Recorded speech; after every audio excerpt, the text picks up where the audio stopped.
कौसल्या सुप्रजा रामः पूर्वा सन्ध्या प्रवर्तते उत्तिष्ठ नरशार्दूल कर्तव्यं दैवमाह्निकम् कौसल्या सुप्रजा रामः पूर्वा सन्ध्या प्रवर्तते उत्तिष्ठ नरशार्दूल कर्तव्यं दैवमाह्निकम् उत्तिष्ठोत्तिष्ठ गोविन्द उत्तिष्ठ गरुडध्वज उत्तिष्ठ कमलाकान्त त्रैलोक्यं मङ्गलं कुरु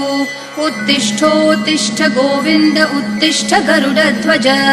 उत्तिष्ठ कमलाकान्त त्रैलोक्यं मङ्गलं कुरु मातः समस्त जगतां मधुकैटभारेः वक्षो विहारिणि मनोहर दिव्यमूर्ते श्रीस्वामिनि श्रितजनप्रियदानशीले श्रीवेङ्कटेश दयिते तव सुप्रभातम् माता